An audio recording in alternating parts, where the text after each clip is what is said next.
دانا دینے کا اجر، پرندوں کو کھانا کھلانا کیسا ہے؟ کیا یہ صدقہ جاریہ ہے یا صرف ثواب ہے؟ سہیل سعودی عرب سے۔ صدقہ جاریہ میں تو یہ نہیں آئے گا لیکن ثواب آئے گا۔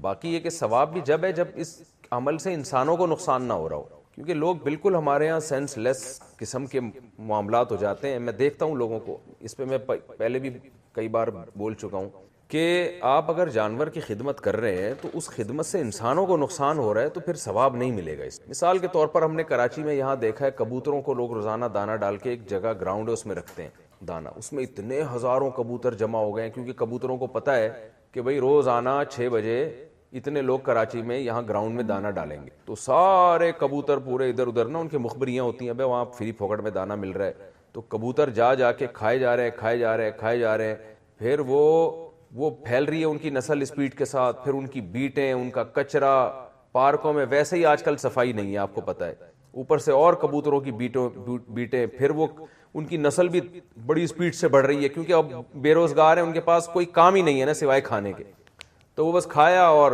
کبوتری کو پھنسایا، شادی کی، انڈے بچے، پھر وہ انڈے بچے بڑے ہو کے نکلے، پھر دوبارہ فری پکڑ میں کھایا، پھر وہ، تو اس کا نقصان یہ ہو رہا ہے کہ گھروں میں جگہ جگہ کبوتروں کے گھونسلے، اور اتنے کبوتر ماشاءاللہ ہو گئے ہیں کہ اب وہ جگہ تلاش کر رہے ہوتے ہیں، ہمارے گھر کے روشن دان سے گھس کے پھر انہوں نے وہ انڈے دے دیے، پھر وہ شروع ہو گئے انڈوں پہ بیٹھنا، اور اب وہ بھی ایک ٹینشن والا کام ہوتا ہے۔ کبوتر کی جو بیٹ ہے نا، اس میں بیماریاں بھی ہیں، تو اس لیے وہ کام کریں جو لاجک کے مطابق ہو۔ جانور کی خدمت پہ بھی ثواب ملتا ہے، لیکن وہ خدمت جس میں انسانوں کو نقصان نہ ہو۔ ہمارے محلے میں ایک صاحب نے بلیوں کو کھلانا شروع کیا، تو بلیوں کو بھی پتہ چل گیا بھائی 3:06 پہ یہاں چھیچڑوں کی پوری ایک دکان لگتی، پورے محلے کی بلیوں میں مخبریاں ہوتی چلی گئیں۔ وہ بلی نے ادھر سے بلایا، بھائی انڈا موڑ سے وہاں کے جا کے اپنی بلیوں کو بلایا، تم بھی آ جاؤ، وہاں سے بلے بھی آ رہے ہیں، وہاں سے بلیاں بھی آ رہی ہیں، ہوتے ہوتے بلیوں کی ایک پوری فوج جمع ہو گئی، روزانہ وہاں کے بیٹھ جاتی۔ اب اس سے ٹریفک میں پرابلم پیش آ رہی ہیں، گاڑی والوں کو گزرنا مشکل ہو رہا ہے، اور پھر وہ بلیوں نے ادھر ادھر، پھر وہ صاحب جب گئے ہیں نا وہ چھیچڑے چھوڑ کے، تو بلیوں کو تو وہ چھیچڑوں کی عادت پڑ گئی تھی فری کے، اب وہ بلیاں آ رہی ہیں، خود تو انہوں نے کمانا چھوڑ دیا، بلیوں نے بالکل ساری جاب لیس ہو کے بیٹھ گئی کہ بھئی ہمیں فری پاکٹ میں یہاں مل رہا ہے تو اب ہمیں جاب کرنے کی بالکل ضرورت نہیں۔ جاب لیس ہونے کا یہ نقصان ہوا کہ جب وہ صاحب موو ہو کے کہیں اور گئے ہیں تو بلیوں کو اب چھیچڑ نہیں مل رہے، اور ان کو وہ کمانے کی عادت بھی ختم ہو گئی، تو اب وہ بیٹھ کے اب جب بھوک لگے گی اور وہ عادت وہی ہری ہری کھانے کی پڑی ہوئی ہے، تو اب وہ کیا ہوا کہ انہوں نے لوگوں کی مرغیاں کھانا شروع کر دیں۔ تو میری بھی الحمدللہ 3-4 مرغیاں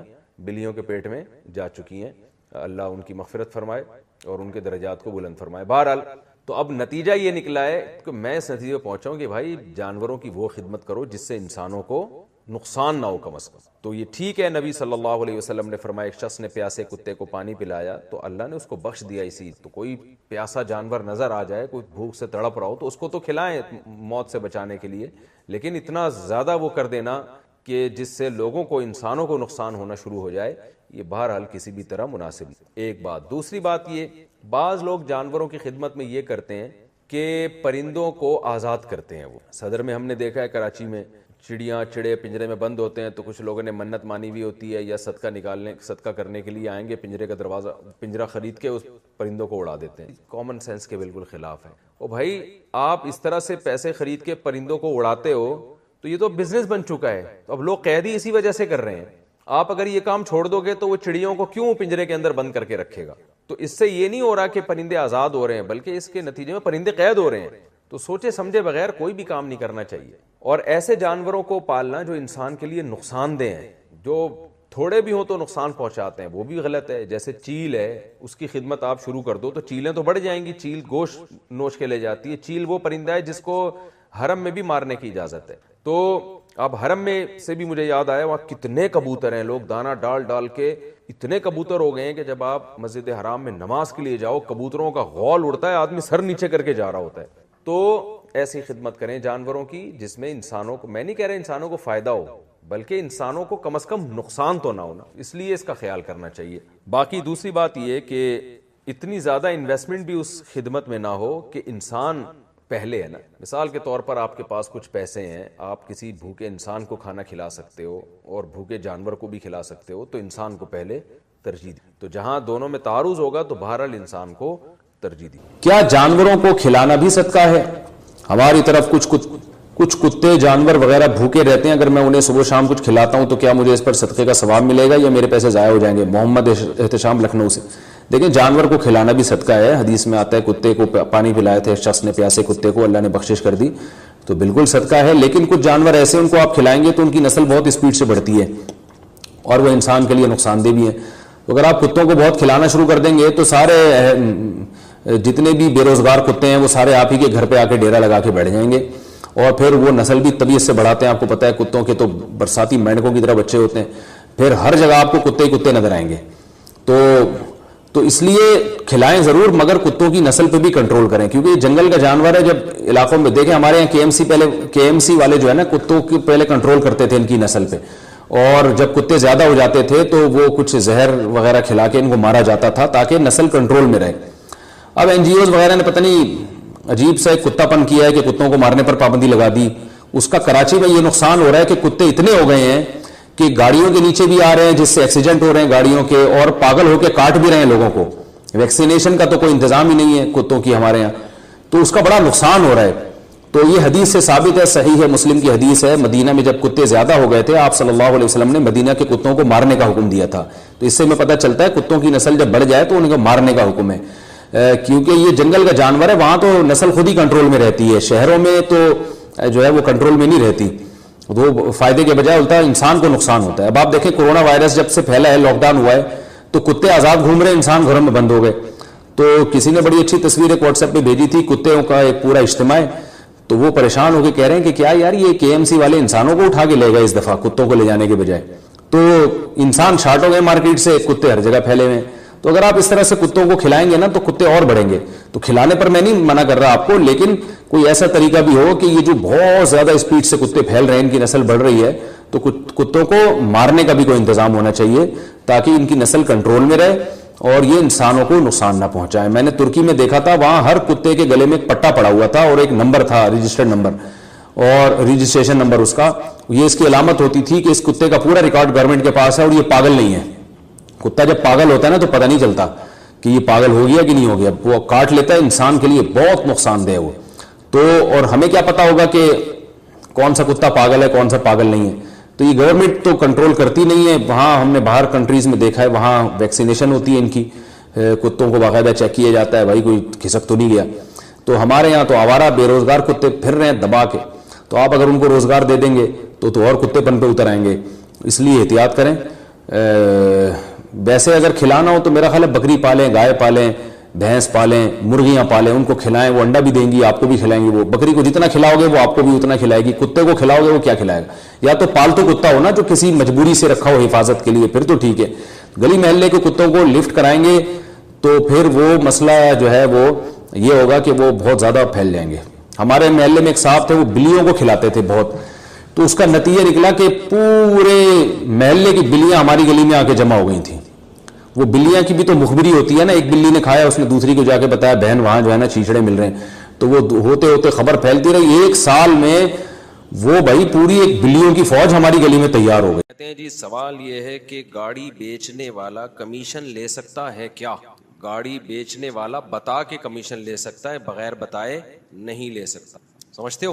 دیکھو کمیشن اس بات کا لیا جاتا ہے، آپ میکینک کے پاس گئے، یار کوئی اچھی سی گاڑی ہو تو مجھے دلا دینا، میکینک آپ کو بولے گا ہاں میں دلاؤں گا لیکن اتنا میرا اس میں کمیشن ہوگا۔ میکینک کیا کر رہا ہوتا ہے وہ بتاتا نہیں ہے۔ اور اسی طرح اگر آپ نے سیلر سے کمیشن لینا ہے تو اس کو بھی بتانا پڑے گا۔ ایک بندہ آتا ہے میری گاڑی بکوا دو، آپ کہتے میں بکوا دوں گا لیکن میرا اس میں اتنا کمیشن، تو بتا کے ہوگا تو جائز ہے، بغیر بتائے یہ چھپن چھپائی والا کام جائز نہیں ہے۔ اگلا سمجھ رہا ہوتا ہے یہ میری خدمت کر رہا ہے، ادھر سے آپ پیسے بنا رہے ہوتے ہیں اس کے۔ وہی دو نمبریاں مارکیٹ میں بہت ہے نا، کیا کریں۔ کھانا کھانے کے کھانے کی پلیٹوں کو چومنا جائز ہے یا نہیں؟ کھانا کھانے کی پلیٹوں کو چومنا کیوں بھائی؟ پہلے ہی ندیدہ پن جھلک رہا ہوتا ہے کھانے کے اسٹائل سے، اس کے بعد پلیٹوں کو بھی چوم رہا ہے تو لوگ سمجھیں کہ کبھی زندگی میں ملا نہیں اس کو کھانے کو۔ شیخ ہماری پنجاب سے جماعت کے ساتھی آئے، ملنا چاہتے ہیں، کہاں ہیں جماعت کے ساتھی ہوئے جو ملنا چاہتے ہیں؟ کہاں ہیں؟ کتنے ساتھی ہیں؟ ابھی مل لیں نا، ابھی مل لیں۔ السلام علیکم، ابھی مل لیں۔ وعلیکم السلام۔ کہاں سے آئے ہیں؟ ماشاء اللہ۔ کتنے دن کی جماعت ہے؟ 28 دن، ماشاء اللہ۔ آپ تو محلے کے ہی ہیں۔ اور کون ہیں؟ بس 2 ہیں۔ اللہ آپ کو کامیاب کرے۔ میری والدہ ہر بات پر غصہ کرتی ہیں، ابھی میری محبت کی شادی ہوئی، میری والدہ کو، میری بیوی کو شادی ہوئی, میری بیوی کو میری پتہ نہیں کیا لکھا ہوا ہے, ہر وقت کا غصہ نہیں لگتا جس پر گھر میں لڑائی ہوتی ہے. میں اپنی والدہ کو اس بات پہ غصہ کر سکتا ہوں یا نہیں؟ بیوی کو ماں سے الگ کر دو بھائی, اگر ایسا ہو رہا ہے نا. اگر واضح طور پر زیادتی ہو رہی ہے نا ماں کی طرف سے واضح, تو پھر الگ رکھ کر دو, کہ ماں بہو کے, ماں بیوی کے جھگڑوں کو نہیں کوئی سلجھا سکتا, ماؤں کو سدھارنا ناممکن ہے. تو بہتر یہی ہے کہ بیوی کو الگ کر دو, ورنہ بڑے مسائل کھڑے ہو جاتے ہیں. بعض مائیں بھی بڑا ظلم کرتی ہیں, زیادتی کرتی ہیں, وہ کمپرومائز کرتی نہیں ہیں, وہ ہر وقت چڑچڑا پن, غصہ پن, کوئی بات آرام سے سمجھانا ہی نہیں ہے, طنزیہ لب و لہجہ ہوتا ہے ان کا. میں اکثر بتاتا رہتا ہوں نا, بہو کو روٹی پکانا نہیں آتی تو کیا تجھے تیری ماں نے سکھایا نہیں روٹی پکانے کا طریقہ؟ تو اس طرح کی اسٹائل ہوتا ہے ان کا. اب ماں کو آپ سمجھاؤ تو مائیں سننا چاہتی نہیں ہے, وہ سنتی نہیں ہے نا. اگلا سنے گا تو اس کو سمجھ میں آئے گا کہ میں غلط کر رہا ہوں کہ نہیں کر رہا. ہمارے یہاں سب کا ہی مسئلہ ہے, کیونکہ سننا ہی نہیں چاہتا کسی, صرف پولیس کی سنتے ہیں ہم, کیونکہ پتہ ہے نہیں سنی تو اٹھا کے لے جائے گا وہ. تو اس کے علاوہ کوئی سنتا ہے کسی کی؟ ہر آدمی اپنا دماغ, اپنا منہ ادھر کر کے گھوم رہا ہے. تو جب اماں اور بیوی کی زیادہ لڑائی ہو بار بار, اور آپ سمجھ رہے ہو 100% غلطی اماں کی ہے, اس صورت میں بتا رہا ہوں, پھر آپ یہی بولو اماں دیکھو غلطی آپ کی تو نہیں ہے, غلطی تو میری بیوی کی ہے. اماں کو بولو گے نا غلطی آپ کی ہے, تو پھر تو اور نئی جنگ شروع ہو جائے گی. بولو اماں مسئلہ یہ ہے کہ غلطی کس کی ہے, سیکھ لو, یہ باتیں کام آئیں گی, ہلکی باتیں نہیں ہیں یہ, کام آئیں گی بات. ان کو بولو اماں غلطی میری بیوی ہی کی ہے, لیکن مسئلہ یہ ہے کہ اب میرے لیے اس کو طلاق دینا چھوڑنا بڑا مشکل کام ہے, بڑے مسائل کھڑے ہو جائیں گے, سوسائٹی میں بدنام ہو جاؤں گا, دوبارہ رشتہ ملنا بڑا مشکل ہے, اور اگر بچہ بھی ہو چکا ہے تو بچے کی ماں سے محروم ہو جاؤں گا. تو اب یہی ہے کہ میں اس کمبخت کو آپ سے دور کر دیتا ہوں, منحوس کو, استغفر اللہ, اس کو میں کیا کر رہا ہوں, میں الگ گھر لے کے دے رہا ہوں, جان چھوٹے مصیبت سے. تو پھر اماں دیکھ لیں گی اہون البلیتین کیا ہے, دو بڑی مصیبتوں میں چھوٹی مصیبت کیا ہے. الگ کرنا زیادہ بڑی مصیبت ہے, یہ اس مصیبت کو برداشت کرنا زیادہ بڑی مصیبت. تو اماں سمجھدار ہوں گی تو کچھ کمپرومائز کر لیں گی, بھائی تھوڑا سا ہم برداشت کر لیتے ہیں اس کو. نہیں سمجھدار ہوں گی, بولے دفعہ ہو نکل لیں یہاں سے. تو یہی حل ہے, اس کے علاوہ کوئی حل سمجھا نہیں سکتے آپ. جب بھی دیکھو کوئی کسی کی مجبوری ہوتی ہے نا, تو پھر اگلا کو سمجھ میں آتا ہے. اس کی مثال ہے, آپ ٹھیکیدار کو ایڈوانس میں پیسے دیں کہ میرا مکان بنا دو 1 کروڑ میں, یہ 1 کروڑ آپ کے ہوئے. قیامت آ جائے گی, چاہے وہ تبلیغ میں سال کے لیے لگا کر آیا ہو یا 6 مہینے لگا کر آیا ہو, اگر وہ آپ کا مکان بنا دینا, جو سزا آپ قتل کے کیس میں قاتل کو دیتے ہو نا, وہ سزا آپ مجھے دے دینا کہ مفتی صاحب نے جھوٹ بولا تھا, جھوٹ کی بہت سخت سزا ہے.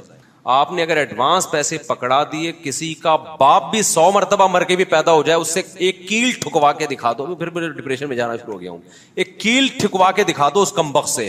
یہ ہماری حالت ہے, چاہے دیندار ہو داڑھی نہیں ہے, حاجی ہے, پاجی ہے, کچھ بھی ہے, نہیں کر کے دے گا وہ کام. ترسا کے پیسے تو یعنی کیا کروں یار, میں گالیاں تو دینے دو نا مجھے, آپ ترسا کے اس کمبخت کو پیسے دیا کرو. اس کو بولو یہ ٹھیکیدار کو نا کہ یہ گھر, میں نہیں کہہ رہا 1% لوگ ٹھیک بھی ہوتے ہیں, 1% لوگ ٹھیک ہوتے ہیں, لیکن 1% تو بہت ہی منورٹی میں ہے نا. تو وہ بھی شاید کوئی اب نارمل آدمی ہوگا جو ٹھیک ہوگا, اس کو پتہ ہی نہیں ہوگا, پاکستان کا نیا آیا ہوگا پاکستان, اس کو کلچر کا نہیں پتا ہوگا. یہاں پہ آپ نے کیا کرنا ہے, پیسے دینے ہیں ترسا کے. اس کو بولو تیری کھال ادھیڑ کے پیسے دوں گا میں تجھے.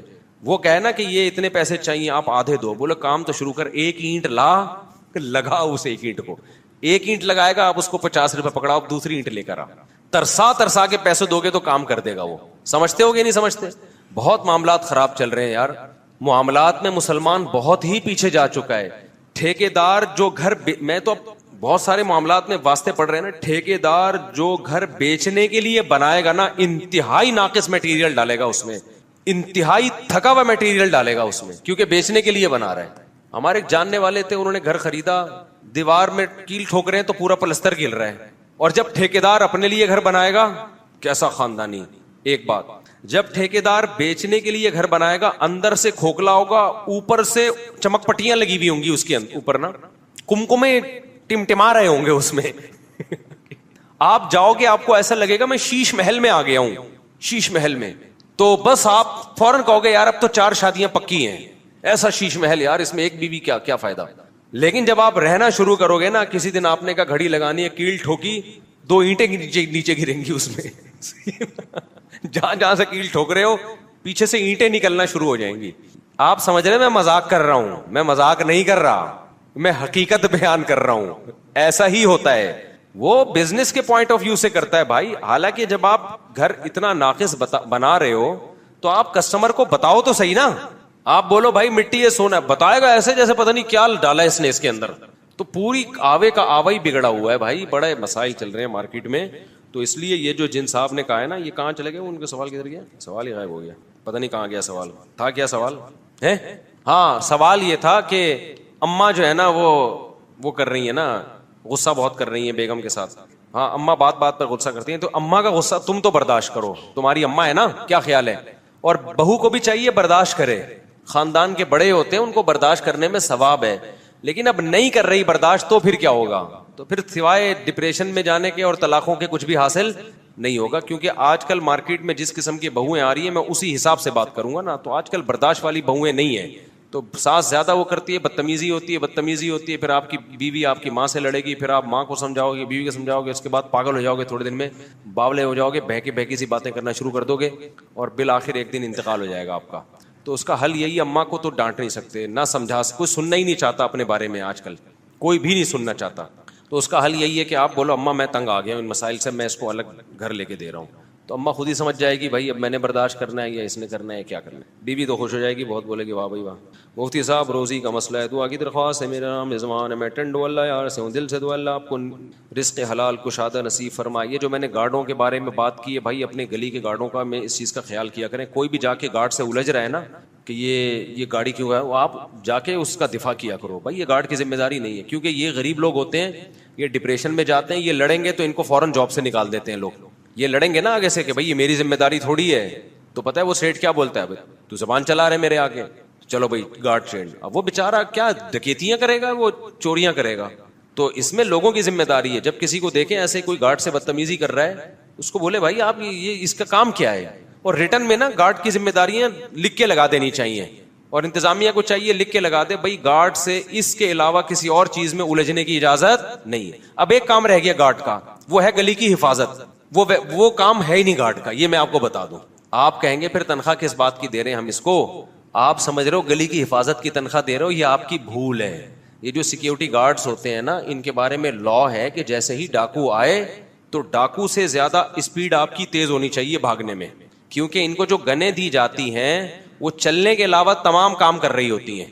یہ میں آپ کے جنرل نالج کے لیے بتا دوں, کہیں آپ گارڈ ہے اور تو آپ خوش فہمی میں ہو کہ ڈاکو آ کے بندوق سے مجھ سے چھین رہا ہے تو میں اب لڑوں گا, کیونکہ گارڈ ٹھا ٹھا ٹھا کر کے ڈاکو کو کیا کرے گا, اڑا دے گا. اس خوش فہمی میں مت رہنا, سمجھتے ہو.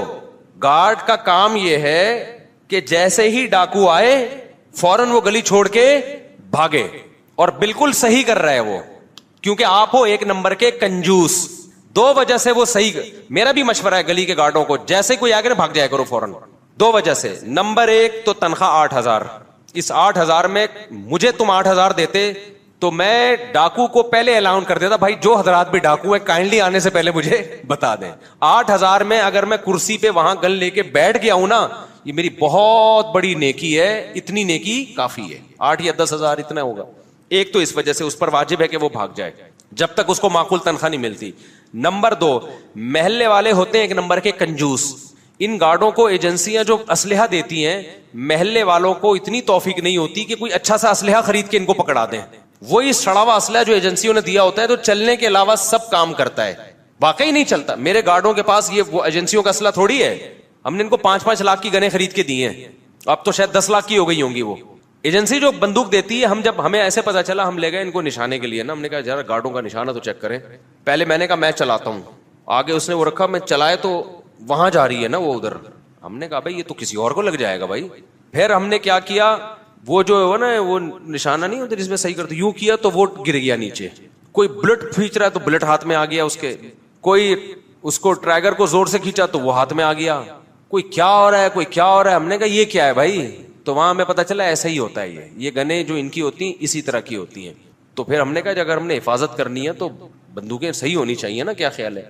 تو چونکہ محلے والے کنجوس ہوتے ہیں, وہ کبھی بھی گارڈ کو صحیح اسلحہ خرید کے بولو نہیں دیں گے, ان کی جیب سے روکڑا نکلتا ہی نہیں ہے. تو تمہیں اپنی حفاظت کے لیے تم سے روکڑا نہیں نکل رہا, تو پھر بہتر ہے کہ وہ وہاں بیٹھ کے 12 گھنٹے ایک گارڈ سوئے, اگلے 12 گھنٹے دوسرا گارڈ سوئے. تو کنجوسوں کے ساتھ ایسا ہی ہونا چاہیے. اب اللہ نہ کرے کوئی ڈکیتیاں نہ شروع ہو جائیں, لیکن ڈاکوؤں کو میں یہ بھی خطاب کروں گا, ہو سکتا ہے میرا بیان سن کے گارڈوں کو اچھا اسلحہ دینا لوگ شروع کر دیں. یہ بھی امکان اس بات کا ہے. اور ڈاکو اتنے بیوقوف نہیں ہے کہ ان کو یہ پتہ نہ ہو.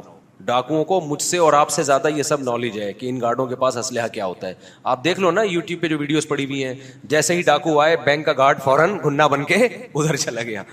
ٹھیک ہے, اس کو پتہ ہے یار یہ کیا چلے گا. یہ تو جو اچھے بینک ہوتے ہیں انہوں نے گارڈوں کو پھر ذرا اچھا اسلحہ دیا ہوا ہوتا ہے. تو کنجوسی کرو گے تو پھر وہ دیکھو ہمارے ہاں نا ضرب مومن چھپا کرتا تھا, تو ہمارے استاد سے حضرت مفتی ابو لبابہ, ان کی نگرانی میں رات کو کام ہوتا تھا. تو وہ یہ کہتے تھے جس دن ملازمین پہ کام زیادہ ہو نا, رات کا کھانا ٹائٹ, ادارے سے کہتے تھے رات کو کھانا ان کو ٹائٹ کھلاؤ, کیونکہ پوری رات ملازمین نے, اخبار کے ملازمین نے جاگنا ہے, کھانا رات کو ان کا اچھا ہونا چاہیے, ان کی ضرورتیں پوری کرو. ایک دن کیا ہوا ہے کہ انتظامیہ نے دال کھلا دی, وہ بیچارے ساری رات محنت کر رہے ہیں, کھلائی کیا دال. صبح اخبار چھپا ہے, پرنٹ دھندلا آ رہا ہے نا, اس میں پرنٹ کیا آیا تھا, دھندلے پرنٹ تھے, خبریں نہیں دھندلا سا آ رہا ہوتا ہے. اب وہ ادارہ ان کو غصہ آیا, یار یہ کیا ہوا ہے. تو مفتی ابو اللہ صاحب ہمارے استاد ہیں, ان سے کہا بھائی آپ کی نگرانی میں کہا. انہوں نے کہا جب دال کھلاؤ گے تو پرنٹ کیا آئے گا, دھندلا آئے گا. اگر چاہتے ہو پرنٹ صحیح آئے تو اس کے لیے قورمہ کھلانا ضروری ہے. تو پرنٹ تو ایسے ہی آئے گا. تو جب تم گارڈوں کو 8,000 تنخواہیں دو گے اور ان کے پاس غلیلے لا کے پکڑا دو گے ان کو, تو پھر یہی ہوگا, وہ ڈاکو اس گلی سے اور گارڈ دوسری گلی. میں تو اس پہ شکر ادا کرتا ہوں کہ اللہ یہ ڈاکو, یہ گارڈ کہیں ملے ہوئے نہ ہو, بس ملے ہوئے نہ ہو, یہ کافی ہے. ایسا نہ ہو کہ وہ خود ہی ڈاکو ہی آگے بیٹھ گیا ہو کہ یار مجھے کبھی موقع تو ملے. اچھا میں آپ سے بیعت کرنا چاہتا ہوں, مجھے آپ سے بہت کچھ سیکھنے کو ملتا ہے. تو پوچھنا یہ کہ بیعت آپ کب کرتے ہیں, کیونکہ میں نے یوٹیوب پہ آپ کے شیخ کی ویڈیو دیکھی کہ آپ کو خلافت دی گئی.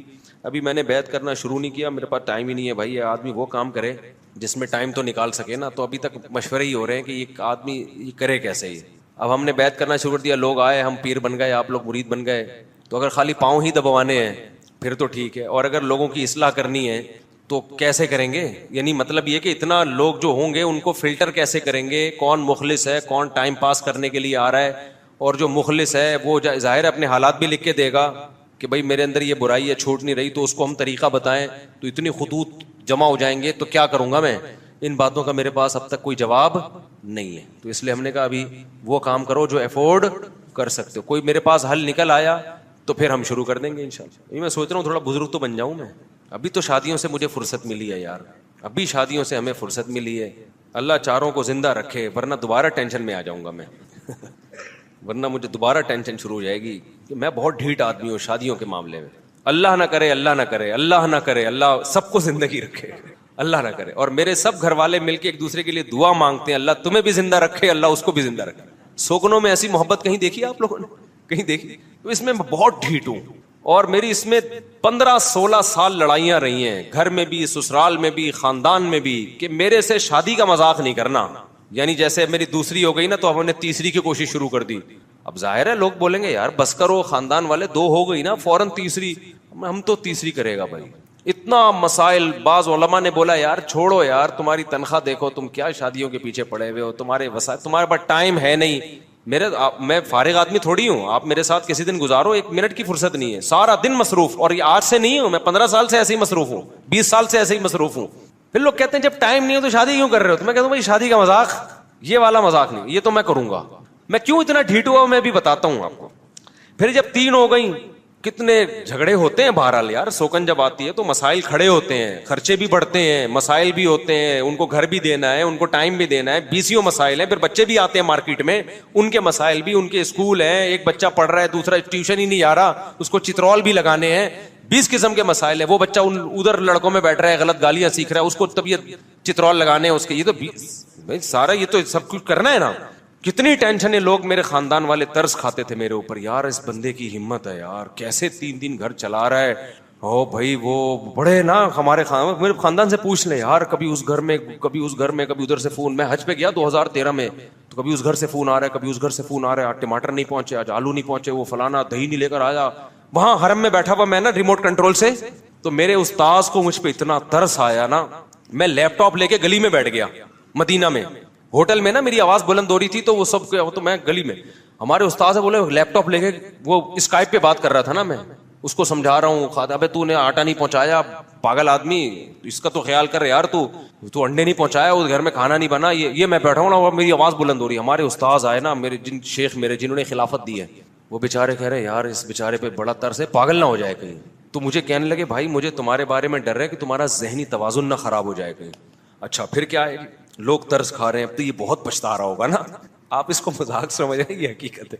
لوگ سمجھے بہت پچھتا رہا ہوگا. میں آیا ہوں بھی کہاں جا رہے ہیں یار, ایک رشتہ دیکھنے جا رہا ہوں. میری خالہ نے مجھے یاد ہے, میری سگی خالہ ہیں, انہوں نے کہا تیرا دماغ تو نہیں خراب ہو گیا, تیرا اور کوئی کام نہیں ہے, تیرے پاس ٹائم ہے نہیں, فرصت ہے نہیں, اور شادی میں سب سے امپورٹنٹ ہے کمائی, کمانے کا بھی ٹائم نہیں ہے. ایسا کاروبار کا بیڑا غرق ہوا ہے, ٹائم ہی نہیں اس کاروبار کو ٹائم دینے کا. پھر جناب شادی شادی شادی, پھر رشتہ تلاش کر رہے ہیں. تو میں یہی کہتا تھا دیکھو شادی کا مجھ سے مذاق, شادی کا مذاق نہیں کرنا, یہ تو ہمارا باپ بھی کرے گا, روک کے دکھائے ہم کو. بڑے جھگڑے ہوئے ہیں بھائی, میں نے 15 سال بہت مسائل میں گزارے ہیں. آپ کیا سمجھ رہے ہو, ایسی تھوڑی ہو جائے. اب لوگ مجھ سے پوچھتے ہیں کہ صاحب اللہ نہ کرے, اللہ نہ کرے, خدا نہ کرے, اگر ہم پانچوں میں سے میرا انتقال ہو گیا, پھر تو بھائی اگر میرے علاوہ کسی, میں یہ تو نہیں بہوں گا بیگم کا, یہ تو غلط ہو جائے گا نا, میرے علاوہ کسی کا ہو گیا, اللہ نہ کرے, اللہ نہ کرے, بار بار کہہ رہا ہوں, میرے منہ میں خاک ہو گیا تو نہیں بھائی. میں جب مروں گا تو 4 کو بیوہ کر کے جاؤں گا میں, بس یہ میرا ایم ہے, عزم ہے, سمجھ رہے ہو. 4 بیوہ ہوں گی, 3 ہوئی, یہ میری انسلٹ ہے, یہ میری انسلٹ ہے کہ میں مرا اور میرے نکاح میں 4 عورتیں نہیں تھی. ایسی انسلٹ میں برداشت نہیں کر سکتا. اب میں اتنا ڈھیٹ ہوا کیوں ہے یہ میں آپ کو بتا دوں. میں مروں گا تو 4 بیوہ ہوں, بس 3 ہوئی, یہ انسلٹ ہے کہ یار اتنی باتیں کرتے تھے, مرتے ہوئے 3 تھیں, یہ کوئی فائدہ نہیں. جب میں چوتھی تلاش کر رہا تھا نا, تو ہمارے جامعہ کے استاذ نے مجھ سے کہا یار بس کرو یار آپ. میں نے کہا یار آپ مجھے بتاؤ یہ میری توہین نہیں ہے کیا, یہ میری توہین نہیں ہے, صرف 3. اب اصل میں میرے گھر والے بیان سنتے ہیں, اگر وہ نہ سنتے ہوتے نا تو میں اس طرح سے بات کرتا کہ آپ کی طبیعت صاف ہو جاتی, لیکن میرے گھر والے بھی سنتے ہیں, اور وہ پھر لڑائی ہوتی ہے ہماری گھر میں. بولتے ہیں یار شادی کے علاوہ چھوڑ دو بس یہ ٹاپک, اب ہو گئی نا, اب چپ کر کے بیٹھ جاؤ. بہت مسئلہ ہوتا ہے میرے گھر میں میرے لیے, اس لیے میں کھل کے بول نہیں پاتا. تو اس پہ بھی ہوگا جتنی بات میں نے کر لی ہے نا. تو میں اتنا ڈھیٹ ہوا کیوں, یہ ایک بہت اہم سوال ہے کہ مفتی صاحب آپ نے کیا 8 سال مدرسے میں شادی ہی پڑھی ہے, اس کے علاوہ کچھ پڑھا نہیں ہے کیا. بعض لوگ یہ کہتے ہیں. دیکھو ہم جب مدرسے میں جاتے ہیں صرف پڑھتے ہیں, ضرب یضرب ضربا, اس میں کہیں شادی کا تذکرہ نہیں آتا, وہ صرف ہے. اس کے بعد عربی گرامر کا دوسرا پارٹ ہے نحو, اس میں کہیں شادی کا تذکرہ نہیں آتا.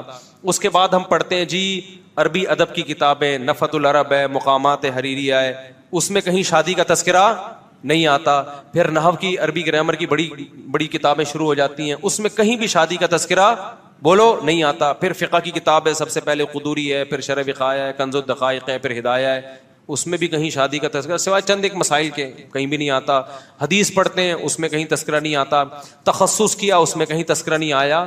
تو یہ کہاں سے سیکھا آپ نے, یہ جو سیکھا ہے آپ نے کوئی فرشتہ سکھا کے گیا ہے. اچھا جن شیخ سے میں بیعت تھا پوری زندگی انہوں نے کبھی اس کا تذکرہ نہیں کیا, بلکہ وہ دوسری شادی کے خلاف تھے. وہ ہمارے شیخ مفتی رشید احمد صاحب, وہ خلاف تھے دوسری شادی کے. جن شیخ سے اب میں بیعت ہوں, جو مجھے کہہ رہے تھے نا پاگل ہو جائے گا یہ تھوڑے دنوں میں, وہ دوسری کے قائل نہیں ہے, ان کی ایک ہے. خاندان میں ایسے ہمارے رواج نہیں ہے کہ میرے ابا نے کی ہو, میرے چاچا نے کی ہو, میرے پھپھا نے کی ہو, میرے خالو نے, کہیں بھی نہیں ہے. تو سوال, کوئی خواب بھی مجھے نہیں آیا کہ مسلسل 3 دن تک ایک خواب آیا ہو. تو سوال پیدا ہوتا ہے کسی ڈاکٹر نے کوئی غلط ٹیکا لگا دیا ہے جس میں شادی پڑھ کے پھونکا تھا, وہ ٹیکا انجیکٹ کر دیا ہے, یہ ہوا کیا ہے. یہ ایک بہت بڑا سوال ہے جو لوگ مجھ سے پوچھتے رہتے ہیں.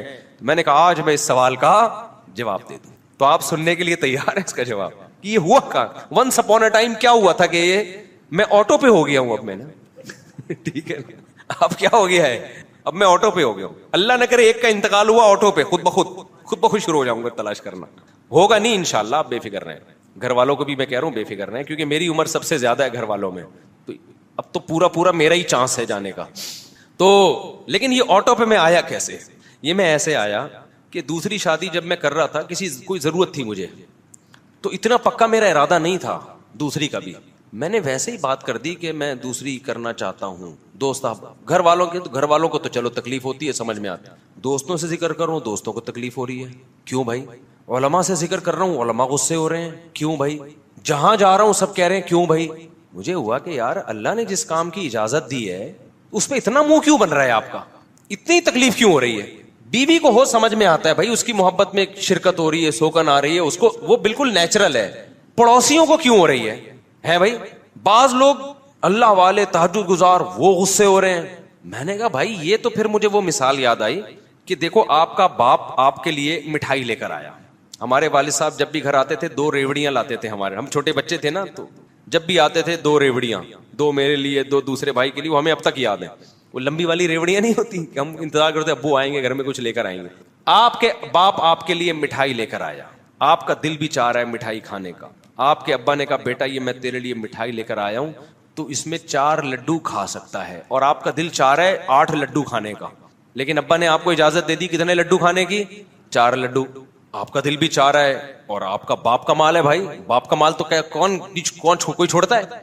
آپ کے ابا نے کہا بیٹا یہ تم میری طرف سے 4 لڈو ہیں, 4 رسگلے ہیں, پھوڑ دے کھا لے.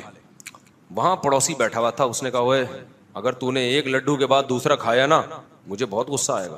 آپ اس کو بولو کہ کیوں بھائی, کیوں غصہ آئے گا آپ کو, مسئلہ کیا ہو رہا ہے اس میں, میری شوگر لیول بڑھ جائے گا. اس لیے کہہ رہے ہیں نہیں یہ کیا مزے کیوں اڑا, 1 لڈو کے بعد بس 1 مٹھائی بہت ہے نا, دوسرا لڈو کیوں. اب میں نے کہا میں نہیں کھا رہا. آپ کے والد صاحب پوچھیں گے بیٹا کیا مسئلہ کیا ہوا ہے, تمہیں نہیں پسند ہے تو بتا دو. نہیں ابا مجھے دل بھی چاہ رہا ہے, مجھے پسند بھی ہے. وہ منع کر رہا ہے. ابا رکھ کے ایک تھپڑ لگائے گا کھینچ کے, بولے گا میں تیرا باپ ہوں, میں اپنے پیسوں پہ تیرے لیے ایک چیز لے کر آیا ہوں, تو یہ کہہ دیتا میرا دل نہیں چاہ رہا. یا ابا 2 لڈو کھاؤں گا تو نیند بہت آئے گی, سوتا رہوں گا, میں افورڈ نہیں کر سکتا 2 لڈو, فی الحال 1 ہی لڈو میرے لیے کیا ہے کافی ہے, میں 2 رسگلے نہیں کھا سکتا. میں کہتا چلے یار تیری مرضی, لیکن میں تجھے کہہ رہا ہوں کھا لے, میں پیسے بھی نہیں مانگ رہا, اور پڑوسی کہہ رہے کہ نہیں کھا. اب یہ میری توہین ہے. اب یہ کس کی توہین ہے, اس کے کہنے پر میری پیشکش کو ٹھکرا رہا ہے. تو ابا لگائے گا کھینچ کے کیا تھپڑ. سوچا میرا دل چاہ رہا ہے 2 لڈو کھانے کا, ہر مسلمان کا دل چاہتا ہے کہ نہیں چاہتا, کیا خیال ہے, ہر مسلمان کا دل 4 لڈو کھانے کا. مجھے دیکھو ہاتھ کھڑا کرو, آج یہ سبق ہو رہا ہے تمہارا. جس کا دل چاہتا ہے 4 لڈو کھانے کا وہ ہاتھ کھڑا کرے. سب کا دل چاہتا ہے بھائی, لیکن کیوں نہیں کھاتے بھائی, مسائل کھڑے ہوں گے, شوگر لیول کیا ہو جائے گا, یعنی مطلب لڑائیاں ہوں گی بیویوں کی, سسرال گن گے, ٹھیک ہے کوئی کرتا ہے کوئی نہیں کرتا. تو اللہ میاں نے کہا تم 4, بیگم بھی لڈو ہی کی طرح ہوتی ہے یار, اللہ میاں نے کہا تم 4 لڈو کھا سکتے ہو. آپ کہہ رہے ہو اللہ تو نے پرمیشن دے دی, اے اللہ تیرا بہت بہت شکر, لیکن جب میں دوسرا لڈو کھاؤں گا پہلا لڈو مجھے نہیں چھوڑے گا, وہ میرے سر پہ برسنا شروع ہو جائے گا. میرے میں ہمت نہیں ہے. ٹھیک ہے بھائی, آپ میں ہمت بھی ہے, آپ کا دل بھی چاہ رہا ہے کھاؤ. ایک صاحب بول رہے ہیں کہ نہیں کھا, اس کو تکلیف ہو رہی ہے, مولوی صاحب کو تکلیف ہو رہی ہے, پڑوسیوں کو تکلیف ہو رہی ہے. اب کیا ہوگا, اب اگر آپ نہیں کھاؤ گے نا پھر یہ اللہ کے غضب کو دعوت دینے والی بات ہے. اللہ کہہ رہے میرے حلال کو حلال نہیں سمجھ رہا میرے کہنے سے, لوگ چونکہ اس کو برا سمجھ رہے ہیں, تو لوگوں کے برا سمجھنے سے تو نے بھی برا سمجھنا شروع کر دیا. اب اللہ لگائے گا تھپڑ آپ کو. نہیں آئی میرا, میں تو اس میں شیخ کو بھی کہتا ہوں لفٹ نہیں کراؤ. شیخ ناراض ہوتا ہے, ہونے دو ناراض, اس کو حق نہیں ہے آپ کو روکنے کا. لوگ مجھے آ کے کہتے ہیں میرے پیر و مرشد نے منع کیا. میں کہا پیر و مرشد کیسے روک سکتا ہے بھائی, خدا نے اجازت دی ہے یار, تم نے پیر کو خدا سے بڑا بنا لیا کیا. اللہ نے قرآن میں کہا فَانْكِحُوا مَا طَابَ لَكُم مِّنَ النِّسَاءِ مَثْنَىٰ وَثُلَاثَ وَرُبَاعَ, 2 لڈو 3 لڈو 4 لڈو. اللہ نے یہ بھی نہیں کہا 2 لڈو 3 لڈو 4, 2 3 4. یہ ترغیبی انداز ہے. ہم کہتے ہیں ابے 2 کیا 2 بھی کھا, 3 بھی کھا, اور 4 بھی کھا, بشرطے کہ لڈو ہضم کر لے. تو یہ تیرا ہے ٹھیک ہے, ہضم بھی کر پائے گا کہ نہیں کر پائے گا. ایسا نہ ہو بہت سے لوگ کمزور ہوں, وہ 4 لڈو کھا کے پڑے ہوئے ہوں, 4 شادیاں کر کے. جیسے ہمارے ایک دوست تھے بہت ہی باریک, میرا شاگرد تھا, وہ بہت باریک تھا. میں جب 4 شادیوں کی بات کرتا ہوں ایک دم جوش میں آ جاتا ہوں نا, ایک دم اس کے چہرے پہ خوشی کے آثار, میں ایک دم کہتا ریلیکس اسٹائل سے میرا. میں نے کہا یہ آپ کائنڈلی آپ کے لیے نہیں ہے, مذاق تھا بے تکلف. پھر میں ٹاپک چینج کر کے پھر میں آتا 4 3, وہ ایک دم پھر میں کہتا بھائی یار آپ کیا کر رہے ہو یار. پھر میں اسے کہتا دیکھو آپ اس شرط پہ کرو کہ گلوکوز کی 4 بوتلیں نا پہلے احتیاطاً چڑھوا لینا. خیر وہ تو مذاق تھا, مذاق ہوتا ہے. تو مجھے یہ ہوتا تھا کہ یار جس خدا نے مجھے اجازت دی ہے تو پڑوسی کون ہوتا ہے روکنے والا, دوست کون ہوتے ہیں برا ماننے والے, ایسی کی تیسی یار. ریئیکشن جو ہے نا لوگوں کا, اس نے مجھ میں کانفیڈنس پیدا کیا. میں نے کہا اب یہ ایمان کا مسئلہ بن گیا, اب اللہ کے مقابلے میں مخلوق کو ویلیو دینا یہ بنتا نہیں ہے, جاؤ ایسی کی تیسی. تو یہ ہے. اور بھی اس پہ بہت کچھ کہنے کے گھر والے غصے ہوتے ہیں. اچھا بھائی مودی ابھی کچھ دن پہلے میرا کلپ آیا, گھر والوں نے بھیجا, بولا بس کر دیں شادی آپ, یا ہو گئی نا اب چپ کر کے بیٹھ جاؤ. میں نے کہا ابھی میں آٹو پہ ہو گیا ہوں, کیا کروں آٹو پہ. اچھا بھائی یار یہ کام انہی لوگوں کا ہے جو مصروف بھی ہیں. دیکھو ویلا دنیا میں کوئی بھی نہیں ہے, ہمارے نبی سے زیادہ کوئی مصروف ہوگا. تو یہ نکاح, اولاد کی پیدائش, یہ سب ایسی چیزیں جو سارے کاموں کے ساتھ ساتھ یہ بھی ہوتا رہے, سارے کام بھی ہوتے رہے, یہ بھی ہوتا رہے, اور پھڈے بھی ہوتے رہے, جھگڑے بھی ہوتے رہے, لڑائیاں بھی ہوتی رہے, سلو بھی ہوتی رہے, پٹتے بھی رہو, پیٹتے بھی رہو, کٹتے بھی رہو, یہ سب چلتا رہے گا. اسی میں ہنسی خوشی زندگی کیا ہو جائے گی, گزر. پھر بھی اس کی برکتیں زیادہ ہیں, کیونکہ 4 لڈو بھی تو ملیں گے نا آپ کو. اس کو بھی تو دیکھو نا یار. اب کوئی خدا نخواستہ ہے ہی نامرد, اس کو لڈو کھانے کا شوق ہی نہیں ہے, تو اس کی تو پھر میں. لیکن جو بھی مرد ہوگا نا, خدا کی قسم رسگلے میں اللہ نے اتنا لڈو پن نہیں رکھا, لڈو میں اتنا لڈو پن نہیں ہے. مرد کے لیے سب سے زیادہ اٹریکٹیو اللہ نے عورت کو بنایا اور بیوی کو بنایا ہے. سب سے زیادہ اٹریکٹیو اللہ نے کس کو بنایا؟ مرد کے لیے, عورت کو. یہ ایک حقیقت ہے جس کو قرآن نے بھی بیان کی. تو اللہ نے یہ کہا کہ ناجائز طریقے سے مت جاؤ, حلال طریقے سے جاؤ, ان کی ذمہ داری اٹھاؤ, بیوی بناؤ. گدے گھوڑوں والا کام نہ کرو فزیکل ریلیشن, بلکہ بیوی بناؤ, اس سے تمہیں اولاد ملے گی. محبت بیوی سے ایسی محبت, انسان بیوی جتنی بھی لڑاکا ہو بھائی پھر بھی محبت کرتی ہے, جتنی بھی ٹینشن دیتی ہو, بلکہ وہ محبت کی وجہ سے ہی ٹینشن دے رہی ہوتی ہے. لوگ کہتے ہیں نا یار شادی کر کے باؤنڈ ہو جائیں گے. بھائی باؤنڈ اس لیے ہوتے ہو کہ تمہیں محبت کرنے والی مل جاتی ہے, کہ آ نہیں رہے, جا نہیں رہے, کھا نہیں رہے, ہمارے گھر میں کیوں نہیں کھا رہی ہے. تو یہ تو محبت ہے نا. یہ محبت کہیں نہیں ملتی انسان کو جو بیوی سے ملتی ہے, سمجھتے ہو. تبھی میں نے دیکھا ہے جو لوگ کہتے ہیں نا کہ بیگم سے ٹینشن میں آئے ہوئے ہوتے ہیں اور پھر طلاق دے دیتے ہیں, بعد میں ساری زندگی روتے رہتے ہیں بیٹھ کے کہ یار اس ٹینشن میں زیادہ مزہ تھا. میں نے تو بہت لوگوں کو زندگی میں مردوں کو روتے ہوئے دیکھا ہے, کہہ رہے ہیں یار اس ٹینشن میں پھر بھی وہ ٹینشن چاہتے ہیں میں دوبارہ مل جائے, لیکن دیتے چونکہ 3 طلاقیں لہذا وہ دوبارہ مل نہیں سکتی. اچھا بھائی مفتی صاحب شاپنگ ایپ ہے جس میں دیکھو جو بھی شاپنگ ایپ ہے نا اس کے بارے میں سوال ریٹرن میں یہاں ہمارے دارالفتہ میں جمع کرا دیا کرو. بعض دفعہ جو سوال پوچھنے والا ہے اس کو صحیح طرح ایکسپلین نہیں کر رہا ہوتا, تو اس ایپ کا نام بتائیں گے, ہم انٹرنیٹ پہ سرچ کر لیتے ہیں کہ اس کا کیا طریقہ کار ہے, پھر جواب دے دوں گا انشاءاللہ. یوٹیوب شارٹس میں ایڈز نہیں آتے. یوٹیوب کیا ہے پتہ نہیں کیا لکھا ہوا ہے, شارٹس میں ایڈز نہیں آتے. یوٹیوب 1000 ویوز پر $1 دیتا ہے, حلال ہے یا نہیں؟ حلال ہے, یوٹیوب اپنی خوشی سے دے رہا ہے, دھوکہ نہ ہو تو پھر جائز ہے. میرے بھائی مارکیٹ وہی ایک ایپلیکیشن کے بارے میں پوچھا, یہ جائز ہے. بہت ساری نئی ایپلیکیشن آ رہی ہیں بزنس کی, تو کوئی بھی ایپلیکیشن آئے تو یہاں سوال لکھنے کے بجائے پورا سوال ایک ریٹن فارم میں لکھیں اور یہاں جمع کرا دیں. ابو نے میری منگنی کروا دی ہے, ابھی شادی نہیں ہوئی ہے میرے ابو, اور میں چاہتا ہوں کہ میں ایک منگنی اور کر کے 2 شادیاں ایک ساتھ کر لوں. یہ وہ صاحب ہیں جو میں نے 4 لڈو کی مثال دی, تو چاروں لڈو ایک ساتھ کھانا چاہ رہے ہیں, یہ جو ہم نے بھی نہیں کیا. اتنے فنٹر تو ہم بھی نہیں ہیں, سمجھ رہے ہو. یہ وہ لوگ ہیں کہ شہد کے چھتے میں ہاتھ دے کے شہد نکال رہے ہوتے ہیں اور کہتے ہیں مکھیاں کاٹ رہی ہیں, اور یہ وہ ہیں جو شہد کے چھتے میں منہ دے کے ڈائریکٹ شہد پینا چاہ رہے ہیں. تو بھائی جب تم 2 منگنیاں ایک ساتھ کرو گے نا, پرانے والے کو جب پتا چلے گا وہ منگنی توڑ دیں گے. وہ نہ توڑیں تو بہت اچھی بات ہے, لیکن ایسا ہوتا نہیں ہے. وہ کہیں گے یہ لڈو خود ہی پیچھے ہٹ جائے گا اس میں. تازہ شادی ہونے کے بعد ایک صاحب نے پوچھا ہے کہ تازہ شادی ہوئی ہے, یعنی ہم لوگ باسی شادی والے ہیں. ابے بولو کہ جب نئی شادی ہو تو کہہ رہے ہیں کہ زوجہ کے پاس کتنی دفعہ جانا چاہیے. یہ تمہارا اسٹیمنا ہے بھائی, کیا کیا باتیں پوچھ رہے ہو یار تم مجھ سے. اچھا جو اس طرح کی باتیں پوچھ رہے ہوتے ہیں نا, وہ جا ایک ہی دفعہ سکتے ہیں پورے مہینے میں, اس کے بعد ان میں دوبارہ ہمت نہیں ہوتی. اور جن میں ہمت ہوتی ہے وہ اس طرح پرچیاں لکھ کے پوچھتے نہیں ہیں, سمجھ رہے نہیں. تو آپ کی ہمت ہے بھائی, آپ کا حوصلہ ہے. مولانا طارق مل صاحب کو کوئی صحیح کہتا ہے کوئی غلط کہتا ہے, ایسا کیوں ہے؟ آپ کی ملاقات بھی ہو چکی ہے. مولانا طارق مل صاحب بہت نیک, پرہیزگار, خوش اخلاق, ملنسار آدمی ہے. باقی ان کی کچھ علمی چیزوں سے علماء کو اختلاف ہے, وہ ہوتا ہے علماء کو, تو ان بعض چیزیں ان کی علمی ہیں جن سے اختلاف ہو سکتا ہے. اب پورا دنیا میں جاؤ گے کہ پورا 1 سے لے کے پورے 100 نمبر تو دنیا میں پیغمبروں کے علاوہ کسی کو نہیں دے سکتے بھائی. مولانا طارق صاحب کی اتنی خدمات ہیں, اتنے ان کے, اب تو بیچارے عمر زیادہ ہو گئی, اس طرح بول نہیں سکتے وہ. ہمیں یاد ہے جوانی میں ہم ان کے بیان سن چیخیں نکال دیتے تھے یار, کیسی کیسی لوگوں کی زندگیاں تبدیل ہوئی ہیں. اللہ کی بڑائی جب بیان کرتے تو ایسی اللہ کی دل میں بڑائی بیٹھتی, لوگ ان کا مذاق اڑا رہے ہیں اب.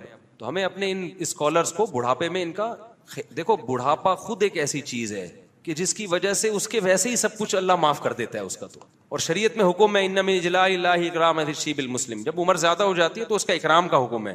تو اپنے جو بڑے لوگ ہوتے ہیں نا, ان سے غلطیاں بھی ہوں تو بس چشم پوشی سے کام لو. میں نہیں کہہ رہا غلطی کو صحیح مت کہو, اس غلطی میں ان کا ساتھ مت دو. غلط کو صحیح کبھی بھی نہیں کہا جائے گا, چاہے آپ کا ابا ہی کر رہا ہو وہ. لیکن اللہ بھی ابھی کبھی اصول ہے, قیامت کے دن نیکیاں اور برائیاں تولی جائیں گی. نیکیاں زیادہ ہوں گی تو اللہ نیکی شمار کریں گے. اللہ یہ نہیں کہیں گے چونکہ 2-4 گڑبڑ بھی کر آیا تو اب تو یہ کیوں کی تو نے. اللہ کیا میاں کا بھی اصول ہے بھائی, نیکی کا پلڑا زیادہ ہے تو نیک آدمی. تو حضرت مولانا طارق مل صاحب سے علمی لحاظ سے کچھ غلطیاں اگر ہوئی ہیں, جیسے کہ علماء کو ان کی بعض چیزوں پہ اشکالات ہیں, تو وہ چند ہی غلطیاں ہیں. خیر ان کی بہت سے بھی زیادہ ہے, بہت زیادہ نہیں بلکہ بہت سے زیادہ. جو زندگیاں تبدیل ہوئی ہیں لوگوں کے دلوں کو, اور اخلاص اور ان کی دعائیں اور ان کی معمولات, عبادت. تو اس لیے ہم لوگ بہت زیادہ غلو کرتے ہیں. جب تھوڑی سی کسی سے کوئی غلطی ہوتی ہے تو ہم اس کو چھوڑتے نہیں ہیں. ذرا سی ہم سے اختلاف ہو جائے نا, ہماری عقیدت عوام کی. میں آج ایک ساتھی کے میں آ رہا تھا, میرے بڑی عزت ہو رہی تھی نا, میں بھی KPK میں گیا, اسلام آباد میں بڑے لوگ مل رہے ہیں, تو وہ مجھے کہہ رہا ہے یار بڑی عزت ہے آپ کی. میں نے کہا بھائی اس قوم کی عزت سے کبھی بھی دھوکے میں نہ ہو, دھوکے میں نہ ہو. لوگ عزت دیتے ہیں, ہم اس قابل نہیں ہیں, لیکن لوگوں کو ہم نے دیکھا ہے کہ آج باپ بنایا ہوا ہوتا ہے. ذرا سی کوئی چیز سامنے آ گئی نا, مثال کے طور پر مجھے دیکھ لیا کہ میں لال بتی سگنل توڑتا ہوا جا رہا ہوں, ہو سکتا ہے مجھے پتا, میرے بے خیالی میں یہ کام ہو گیا ہو, غلط ہے, ایک ویڈیو آ جائے گی اور جو عزت آسمان تک پہنچی ہوئی ہے نا وہ دھڑام سے نیچے. پھر ہم 100 دفعہ بولتے رہیں گے یار مجھے پتا نہیں. ابے لوگوں کو بولتے ہو سگنل نہیں توڑنا چاہیے, خود کیا کر رہے ہو؟ ابے لوگوں کو یہ بولتے, ابے یہ مولوی, ایسی میمز بنے گی. میں نے کہا یہ جو آسمان کی بلندیوں پہنچے ہوئے ہیں نا دھڑام سے نیچے. تو میں نے کہا بھائی یہ بڑا یہ عزت اللہ, ہم تو اس قابل نہیں ہیں. بہرحال ایک نعمت ہے اللہ کی, لیکن اس سے دھوکے میں نہیں آنا چاہیے. 2 منٹ میں ہماری قوم کیا کرتی ہے, دھڑام سے نیچے. ایسا ہوا ہے ماضی میں بھی بہت سے لوگوں کے ساتھ ہوا ہے.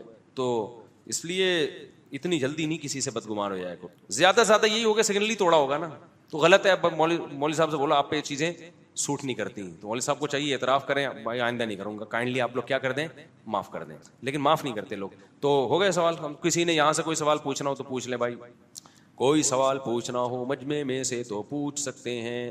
فجر کی نماز کیا, ہاں تو فرض پڑھیں گے, سنتیں نہیں پڑھیں گے جب قضا ہے.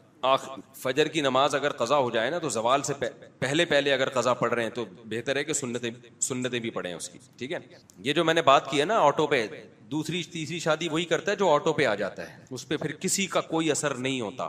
تو جب تک اتنے ڈھیٹ نہیں ہوگے نہیں کر سکتے, اس لیے آرام سے بیٹھے رہو, کیونکہ لوگ کرنے لگتے ہیں تو پھر ریئیکشن ہوتا ہے, پھر مجھے آگے تنگ کرتے ہیں اور یہ تو بڑے مسائل ہو رہے ہیں. تو میں نے کہا مسائل تو نہیں کرو, آپ کو کس نے کہا ہے مسائل. تو یہ بہت زیادہ ڈھیٹ پننا پڑتا ہے اس کے لیے, پھر انجوائے کرتا ہے آدمی. جیسے آپ کو دیکھا ہو نا بڑے بڑے دہشت گرد اس کو انجوائے کرتے ہیں نا, موسٹ وانٹیڈ اپنی بائکوں کے پیچھے لکھ کے گھوم رہے ہوتے ہیں موسٹ وانٹیڈ. تو جب آپ ایسے بدماشی سے کرتے ہو تو پھر آپ موسٹ وانٹیڈ بن جاتے ہو. خاندان میں گالیاں, یہ بندے کو مت گھسنے دو, یہ تو 2 نمبر آدمی ہے. پھر اس کو انجوائے کرنا شروع کرو گے تو ہوگا. اگر اس میں ٹینشن لینا شروع کر دو گے تو پھر نہیں ہوگا. میں اتنا انجوائے کرتا تھا نا اس دہشت گردی کو جو میں نے شروع کی ہوئی تھی, کہ مجھے ایسے ایسے تانے ملتے تھے, ترس نہیں ہے, سخت دل ہے. میں کہتا تھا بہت ہی بدتمیز قسم کا آدمی ہوں میں. کیا ہوں؟ بہت زیادہ بدتمیز. ہمارے ایک رشتے دار آئے ہوئے تھے, انہوں نے مجھے بہت سمجھایا, لڑائی ہو گئی, ہماری لڑائی ہو گئی, میری آواز بلند ہو گئی. پھر خیر مجھے خیال ہوا کہ میری آواز بہت بلند ہو گئی ہے, مجھے ان سے معافی مانگنی چاہیے. تھے میرے لیول کے, یعنی کوئی خاندان کے بڑے ہوتے تو پھر تو معافی ہی مانگنی ہے. میں نے ان سے کہا بھائی وہ میری آواز تھوڑی بلند ہو گئی تھی, حالانکہ بات میری صحیح تھی نا, آپ کو کیا تکلیف ہو رہی ہے, میں اپنے خرچے پہ کر رہا ہوں یار. تو میں نے کہا میری آواز تھوڑی بلند ہو گئی تو میں کائنڈلی معذرت چاہتا ہوں. انہوں نے کہا نہیں معاف نہیں کریں. غصے میں منہ بنا کے بیٹھے ہوئے. میری دوسری شادی پہ اتنا منہ بنایا ہوا ہے. میں پھر گیا, میں نے کہا یار ہوتا ہے تھوڑا سا, میں نے تھوڑا اونچی آواز میں بات کر لی تو معذرت چاہتا ہوں. انہوں نے کہا منہ ہی نہیں. میں نے کہا جاؤ, 3-4 دفعہ کیا ہوا ہے تو ہم تمہیں منا رہے ہیں اور تم جاؤ. پھر مجھے غصہ ہے, میں نے کہا جا بے, تو پھر ہم تو شادی تو کر. میرا خیال تھا یہ مجھ سے پوچھیں کہ کہاں جا رہا ہے, میں کہوں گا شادی کرنے جا رہا ہوں. اب کیا ہوا, ایک منٹ قصہ مکمل ہو جائے نا, بڑا مزے کا قصہ ہے. اب ان کو خیال ہوا کہ یار یہ بندہ 2-3 دفعہ منانے آیا, تو اب ان کو خیال آ گیا کہ یہ میری غلطی ہے نا. اب وہ آئے میرے پاس, پھر کہنے لگے کہ یار وہ اصل میں مجھے پتا ہے کہ آپ ایسے غصے والے ہیں نہیں, لیکن آپ کو غصہ آ گیا. میں نے کہا آپ کو کسی نے میرے بارے میں غلط بتایا ہے. میں نے کہا میں بہت غصے والا آدمی ہوں. میں نے اس لیے کہا کہ تاکہ دوبارہ اگر مجھ سے اس ٹاپک پر اس طرح سے بات کی نا تو یہ مجھ سے امید نہیں رکھنا کہ میں بڑی تمیز سے بات کروں گا. ایک حد ہوتی ہے برداشت کی. تو مجھ سے کہنے لگے کہ مجھے پتا ہے آپ اس طرح غصے والے ہیں نہیں, لیکن آپ کو اتفاق سے غصہ آ گیا. میں نے کہا یہ غلط فہمی ہے آپ کی, مجھے اتفاق سے نہیں آیا, مجھے واقعی سچی مچی کا غصہ آیا ہے, اور اگر آئندہ یہ ہوا نا تو دوبارہ آئے گا. تو ان کی ہنسی نکل گئی, ہنسی اس پہ آئی صاف گوئی پہ. کہہ رہے پسند آیا اسٹائل, مجھے آپ کا کیا ہے پسند آیا. میں نے کہا آئندہ کائنڈلی آپ اپنی لمٹ میں رہیں, اور میں کروں گا 4, آپ کے باپ میں بھی دم ہے نا, روک کے مجھ سے اس اسٹائل میں آئندہ بات نہیں کرنا. خیر وہ ہمارے دوست ہیں, ابھی بھی دوستی ہے ان سے. تو یہ ڈھیٹ پنا جب تک نہیں پیدا ہوگا نا تو ایک کرو اور آرام سے ہنسی خوشی ایک بیوی کے ساتھ محبت کے ساتھ زندگی گزارو. رویا نہیں کرو پھر آ کے مفتی صاحب میری دوسری نہیں ہو رہی, میری تیسری نہیں ہو رہی, ہم تو بات کرتے ہیں, پھڈا ہو گیا, یہ ہو گیا. پٹو, سسر سے بھی پٹو, سالوں سے بھی پٹو, انجوائے کرو اس مار کو. تمہیں اگر پٹنے کے بدلے میں ایک بہترین لڈو مل رہا ہے, میں تو یہ ذہن میں رکھا ہوا تھا, مجھے یہ تھا کہ میرے سسرال میرے خلاف کیس کر کے 6 مہینے کے لیے جیل میں ڈال دیں گے. مسجد کے ممبر پہ بیٹھا ہوں, میں جیل جانے کے لیے ریڈی تھا. میں ایگری تھا اس کے لیے کہ اگر ہمارے سسرال الحمدللہ ایسے ہیں نہیں, نہ انہوں نے ایسا کیا, میں ذہنی طور پہ تیار تھا, میرے خلاف کیس ہوگا, میں 6 مہینے جیل میں جاؤں گا, میں نے ذہنی طور پہ سوچا ہوا تھا کوئی بات نہیں یار, اگر میں جیل میں گیا میں اپنا قرآن وہاں اور اچھا پکا کر لوں گا. بہت سارے میں نے نا اپنے وہ نکال کے رکھے ہوئے تھے جیل میں کیا کیا ہوتا ہے. پھر میں نے کہا جب میں نکل کے آؤں گا تو ایک بیگم مجھے اضافی ملی ہوئی ہوگی, تو اگر 6 مہینے میں 1 عدد بیوی مجھے مل رہی ہے, بہترین قانون ہے یار. پاکستان کا لا کیا ہے, اصل میں تمہارے دل میں بیوی کی قدر ہی نہیں ہے. جس کے دل میں عورت کی قدر ہوتی ہے نا, کہ عورت کی, میرے دل میں تو بہت بڑی قدر ہے. پیغمبروں نے نکاح کی طرف دوڑے ہیں. اس موسیٰ علیہ السلام نے 10 سال بکریاں چرائی ہیں بیوی کی خاطر کہ عورت نکاح ہو جائے میرا. 10 سال موسیٰ کلیم اللہ نے بکریاں چرائی ہیں. مہر کیا تھا, 10 سال بکریاں چلاؤ گے تو اپنی بیٹی سے شادی کروں گا. موسیٰ علیہ السلام نے فوراً کہا ذالک بینی و بینک, یہ میرا آپ سے کیا ہے, ایگریمنٹ. اگر اس میں مجھے ایک نیک گھرانے کی نیک عورت مل جاتی ہے بیوی کے طور پہ, قبول ہے. تم یہ ہمتی, تمہارے اندر قدر نہیں ہے اس کی نکاح کی. یعقوب علیہ السلام نے 2 شادیاں کی, کتنی ٹینشن نہیں تھی, پھر بھی 2. اور یوسف علیہ السلام جب جیل میں تھے پھر یعقوب علیہ السلام 3ری شادی بھی کی ہے. تو تمہارے دل میں قدر نہیں ہے, تو تم ایک اس کو لائٹ لیتے ہو, تو پھر تم نہیں کرو یہ کام. تو میرے ذہن میں یہ تھا کہ اگر میں کیلکولیشن میں نا دوستوں کے, اگر 6 مہینے جیل کاٹ کے آگے 1 عدد بیوی مل رہی ہے, بہترین ہے. میں نے کہا پھر میں دوبارہ کروں گا, پھر 6 مہینے کے لیے دوبارہ جاؤں گا. تو اگر پھر میں نے پوری کی یار, اگر 2 سال میں جیل رہتا ہوں اور 4 ہو جائیں, تو میں نے کہا 2 کم ہے, 2.5 بھی قبول ہے مجھے, 3 سال بھی قبول ہے. سمجھتے ہو کہ نہیں سمجھتے ہو؟ تو میری نظر میں یہ بہت مزے کی چیز تھی کہ یار اگر 6 مہینے جیل جانا اچھا نہیں ہے میرے لیے, مجھے پسند نہیں ہے, لیکن مجھے یہ تھا کہ اگر 6 مہینے کی جیل میں 1 عدد بیوی مل رہی ہے, قبول ہے تو قبول ہے. لیکن آپ کو وہ قبول نہیں ہے, آپ چاہتے ہو پیڑے کھاؤ بیٹھ کے, بس فری پھوکٹ میں سب کچھ ہو جائے, کوئی ٹینشن نہ اٹھانی پڑے. تو جب کوئی بڑی نعمت چاہیے ہوتی ہے تو اس کے لیے ٹینشن اٹھانی پڑتی ہے. میرے دوست احباب جو میرے بچپن کے دوست ہیں, ان سے آپ جا کے پوچھو, وہ گواہیں کتنی میں نے زندگی میں ٹینشنیں اٹھائی ہیں, سمجھتے ہو؟ تو پیڑے کھا کے یہ کام نہیں ہوتا. حلال ہے نا, حلال, حرام میں ٹینشن نہیں ہوتی. حلال میں بڑے بکھیڑے ہیں, لیکن حلال میں وقتی ٹینشنیں ہیں, برکتیں دیر پائیں, اور حرام میں وقتی طور پر ٹینشن نہیں ہے, نحوستیں بہت دیر پائیں. زانی کے جو چہرے پہ پھٹکار ہوتی ہے اس کو ایکسپلین کرنے کی ضرورت نہیں ہوتی, شکل سے پتا چلتا ہے کہ یہ نحوست. زانی جو ہے نا, زانی لوگ, اور جو لڑکوں سے بدفعلی کرتے ہیں ان کی تو بہت ہی کوئی غلیظ قسم کی پھٹکار ہوتی ہے ان کے چہرے پر, بہت ہی زیادہ گندی پھٹکار ہوتی ہے. تو اپنے چہروں کو پھٹکار لیس بنانے کے لیے کس پر آ جاؤ, نکاح پہ آ جاؤ, ٹھیک ہے نا, چہرے پہ رونق پیدا ہو جائے گی. ارشاد, بس آخری سوال, ارشاد چھوڑ دوں. ماشاءاللہ, یہ اسکینڈل بنا تھا بہاولپور یونیورسٹی کا, بہاولپور یونیورسٹی جس کا اسکینڈل بنا تھا وہاں ہوتے ہیں یہ. ہاں, تو یہ نوجوان زنا کر رہے ہیں نا یونیورسٹیوں میں, کیوں کر رہے ہیں؟ جب نکاح کو مشکل بنا دیا, تو میں جو بار بار آپ کو بدماش بنا رہا ہوں نا, یہ میں اس لیے بنا رہا ہوں کہ اگر آپ امی ابو سے پوچھو گے, ماموں سے, چاچو سے پوچھو گے, کوئی نہیں کرنے دے گا آپ کو, پہلی نہیں کرنے دے گا. تو زنا کیا پوچھ کے کرتے ہو؟ گرل فرینڈ کیا ابا سے پوچھ کے رکھتے ہو؟ تو جب ابا سے پوچھ کے برا نہیں کر رہے تو اچھا میں پھر ابا کو بتاؤ کہ ابا میں چاہتا ہوں آپ میرا ساتھ دیں. ابا ساتھ دے دیں, بہت اچھی بات ہے, اچھا ابا ہوگا ساتھ دے گا. نہیں دے رہا ساتھ تو بھائی نہیں ہے یار, پھر نہیں ہوتا, پھر نہیں ہوتا بھائی. آپ یہ تو برائی میں پڑ جاؤ گے آپ, اس زمانے میں بہت مشکل ہے. چلو 4 نہیں کرتے, 2 نہیں کرتے, پہلی شادی تو کر لو نا, پہلی تو کرو. آپ تو پہلی بھی نہیں کر رہے, امی سے پوچھیں گے, ابا سے پوچھیں گے, نانا سے پوچھیں گے, چاچو سے پوچھیں گے. بھائی کیا مذاق بنایا ہوا یار تم نے. اس زمانے میں بغیر نکاح کے برائی سے بچنا آسان کام ہے یار. ہر وقت تو آپ فیس بک پہ کوئی لڑکی آ رہی ہوگی, ٹک ٹاک پہ آپ کہہ سکتے ہو میں فیس بک دیکھنا چھوڑ دوں, ٹک ٹاک دیکھنا چھوڑ دوں. بازار میں جاؤ گے وہاں ادھورے لباسوں میں لڑکیاں بیٹھی ہوئی ہیں, ایئرپورٹ پہ جاؤ گے وہاں بیٹھی. ابھی میں ایئرپورٹ پہ گیا تھا, کراچی, خاتون پردے والی بیچاری, اتنا ان میں جذبہ آئی, کہنے لگے مصعب آپ یہ جو بال کھلی ہوئی عورتیں ایئرپورٹ پہ گھوم رہی ہیں, آپ ان کو کیوں نہیں سمجھاتے؟ بیچاری ان کا تو جذبہ تھا. اچھا, میں منہ نیچے کر کے سن رہا ہوں جی. میں نے کہا کہ آپ لوگ چپ بیٹھے ہوئے ہو. میں نے کہا میں دل میں سوچ رہا ہوں میں ان کو کہاں سے میں کیسے سمجھاؤں ان کو. تو وہ رکھ کے تھپڑ لگا دیں گے, مولوی صاحب تو ہمارے ذاتی معاملہ, میں نے دوپٹہ پہنا نہیں پہنا, تمہیں کیا مسئلہ ہے بھائی. تو لیکن ان بیچاری خاتون کا ایک درد دل تھا کہ یہ کہاں جا رہا ہے ہمارا معاشرہ. تو معاشرے کو آپ نہیں سدھار سکتے, لیکن اپنے آپ کو برائی سے آپ بچا سکتے. اس کا طریقہ یہ ہے کہ جب اللہ نے حلال کو آسان کیا ہے, حرام سے بچو, حلال میں کنجوسی مت کرو. سمجھتے ہو کہ نہیں سمجھتے؟ اللہ سمجھنے عمل کی توفیق عطا فرمائے.